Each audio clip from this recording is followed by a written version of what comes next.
ये भगवान शिव ने माँ पार्वती को बता रहे हैं, हे देवी, ये जो पाठ है, उत्कीलन है, शपद्वार है, ये मंत्रों को जगाता है, मंत्र जगते हैं, और मंत्र ही परमात्मा है।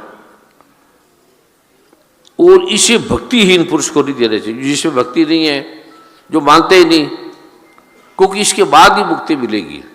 और जिसने इस महाब्रह्म के अलौकिक को नहीं जाना, मंत्रों को, पहली बात तो मंत्र कहते हैं, मंत्र जगाना क्या मतलब? अभी मैं जब पाठ करता हूँ तो केवल मंत्र जगता नहीं, फिर मैं बार बार बोलता हूँ, तो गुरु माँ मुझे कहते हैं बार बार आप क्या बोल रहे हो? मैं कह अब इसको मैं क्या बताऊँ, गुरु माँ का इनका विषय नहीं है। तो मैं उसको मैं जगाता हूँ, वो कहते मंत्र को जगाना, मंत्र सोए हैं। ये दुर्गा माँ भगवान शिव कह रहे हैं कि ये जो महाब्रह्म का लोक है, आकाश चारणी ये खिचड़ी है, और सांग सिंह सूंग देवी के मंत्र के लिए सिद्ध करो, इसे जगाने के लिए इससे भक्तिहीन स्त्री पुरुष को मत दो, जिसको श्रद्धा नहीं है, समर्पण नहीं है, उसको मत दो। हे पार्वती, इसे गुप्त रखो योनि की तरह, जो बिना उत्कीर्ण के शपद्वार के पाठ करता है, उसे उसी तरह कोई फल नहीं मिलता जैसे वन में रोना नर्तक है, वन में रोना नर्तक है। तो ये माँ तारा ने कहा, तो मैंने उन्हें कहा आपको उत्कीर्ण का पता है? कहता वो क्या होता है? मैं तो नहीं पता। तो मैं कहा भगवान के मंत्र तारा देवी ने दिए। कहता है मैं तो इसका नहीं पता। तो मैं कहा मुझे कृष्ण भगवान ने गीता से मिला, तो गीता में लिखा है, मैं तेरे हित के लिए एक गोपनीय बात बता रहा हूं, और तू सारे धर्मों को त्याग। जब पहले तो भगवान कह रहे हैं कि इस धर्म को प्राप्त कर, ये कर, ऐसा कर, वेद में जा, और सब प्रकार के अच्छे कर्म कर, बुरे कर्म ना कर। जब 18 अध्याय समाप्त होने लगे तो अर्जुन ने कहा मुझे तो युद्ध किया, मैंने सब कुछ किया, पर मुझे मिला कुछ नहीं, मैंने मार दिए इतने लोगों को, तो मिला कुछ नहीं मुझे, मैं अब क्या करूं, मैंने कितना पाप कर दिया। जैन धर्म के आदि गुरु कहने लगे, कहते तुमने तो अपराध कर दिया, इसको मारने की जरूरत ही नहीं थी। तो भगवान श्री कृष्ण ने कहा अर्जुन, तू सारे धर्मों को अब त्याग दे, तू जो भी मानता है वेद को, शास्त्रों को बंद कर दे, हटा दे, तू उत्कीलन कर्मों के आश्रय को त्याग कर केवल एक महाब्रह्म की शरण में आ, जो मैं हूं, मैं ब्रह्म भी हूं, महाब्रह्म भी मैं हूं, और परमात्मा की अनन्य शरण को प्राप्त हो। अनन्य, इसके अलावा और नहीं, अनन्य, दूसरा नहीं। और महाब्रह्म तेरे संपूर्ण पापों से मुक्त कर देगा, और एक मिनट में तुझे मुक्ति दे देगा, एक मिनट के अंदर। तो वो बोध बड़े हैरान हो गए, कहते ये कैसे, हमें तो कई जन्म लगेंगे। तो मैं कहूँ आपको उस उत्कीलन नहीं है, सापोदार नहीं है, निष्कीलन नहीं है, तारा देवी माँ ने दिया है।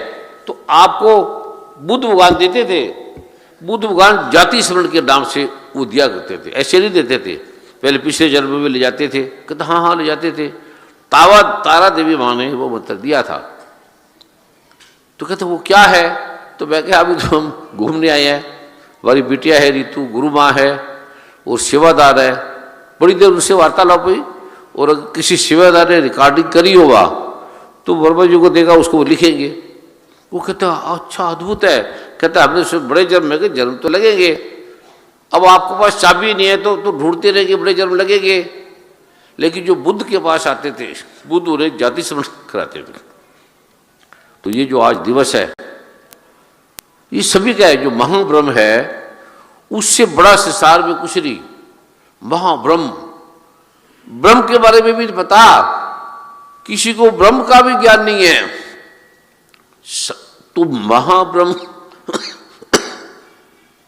गुरु ग्रंथ साहब में ब्रह्म ज्ञानी की महिमा है, ब्रह्म ज्ञानी का सकल कार, ब्रह्म तो इतनी महिमा गाई है ब्रह्म ज्ञानी की, जो ब्रह्म को जानता है वो ब्रह्म ज्ञानी का सकलकार, ब्रह्म ज्ञानी खुद आप निरंकार, ब्रह्म ज्ञानी आप ही परमात्मा है, जो ब्रह्म को जानता है वो खुद ही परमात्मा है। ब्रह्म गति गत कहीं ना जाए। तुम सोच ही नहीं सकते, तुम विचार ही नहीं सकते। मन बुद्धि में ब्रह्म नहीं आता, विचार नहीं आता, आएगा ही नहीं, क्योंकि ये विचार अपना है, मन अपना है, बुद्धि अपना है, अहंकार अपना है। पृथ्वी अग्नि जल आकाश अपना है, निकृष्ट है, जड़ है, चेतन नहीं है। और ये महाचेतन है, एक चेतन एक महाचेतन, एक जागृत सुसुपन सुसुप्ति तुर्या, एक महातुर्या, एक महाआलोक, उसके पार का आलोक। तो ये उस आलोक में महाब्रह्म उत्पन्न हुआ। तो ये मैखाना उस महाब्रह्म से, इस महाब्रह्म ने अपने आप ही उतारा, अपने आप ही डाला, उनकी देन है। पूरी दुनिया में फोन आते हैं, हम मैखाने का पाठ करते हैं, हम ठीक होने लगे। ये महाब्रह्म छोटा सा थोड़ी देर 2-4 मिनट करते हैं, हमारी बड़ी बड़ी प्रॉब्लम हो गई होगी। ये आपने जो मिरेकल वास, इसने तो चमत्कार कर दिया, अभी खत्म हो गया, यहां भी सब जगह खत्म हो जाती है, जहां जाओ खत्म। इससे कितनी बीमारियां दूर होगी, छोटे बच्चों को, एक दिन के बच्चों को, स्त्रियों को, पुरुषों को, जो ठीक नहीं होती वो ठीक होगी। 100 में से 90% बीमारियां समाप्त होगी, मिरेकल भी वहां से समाप्त होगी। इसको रोज दो, इसे रोज करो। एक दिन की बच्ची पैदा होती है, बच्चा पैदा होता है, उसको भी दो, क्योंकि बच्ची जब पैदा होती है तो मां के पवित्र पावन उस मूलाधार से पैदा होती है, योनि से पैदा होती है। जैसे बाहर आई तो उसकी योनि और गुदा एक साथ है, जैसे पेशाब करेंगे लेटरिन आएगी तो वो गुदा भी उसमें चला जाएगा, वो रोग होता है, कष्ट बन जाता है, वो बीमारी है। इसलिए हर स्त्री वो शापित है, हर स्त्री शापित है, दुख है। उसने किसी जन्म में मां ब्रह्म को नहीं माना, त्याग कर दिया। ब्रह्म को माना, कृष्ण को माना, पर मां ब्रह्म को नहीं माना। सीता बादे राम की बात नहीं मानी, सोने में आ गई। तो उसने महाब्रह्म राम के महारूप को नहीं जाना। कृष्ण भगवान का एक रूप है कृष्ण, और एक उसका विराट रूप है महारूप। वो विराट जो रूप है वो महाब्रह्म है, और उसके बाद भी महाब्रह्म है, अनंत अनंत। गीता के 11वें अध्याय को पढ़ोगे तो आप कांप जाओगे। तो ये मैखाना जो महाब्रह्म है, इसका एक रुबाई करते ही वो आपके भीतर जगने लगेगी। भगवान शिव ने कहा है, कोई जो आवाज कर रहा है, बच्चा बेटी माता, प्रेम से जाओ, ये सुनने वाला है,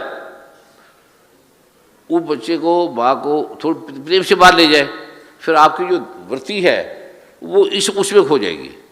आपकी एकाग्रता चाहिए। दुर्गा माँ ने कहा जो एकाग्र होकर ये सुनेगा, समझेगा, एकाग्र, एक के ध्यान दे इसमें।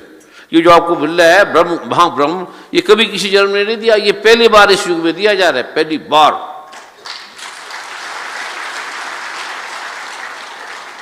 और इसलिए सुनते सुनते आपको मुक्ति मिल जाएगी, और कितने आलोक, कितने दुख कटेंगे।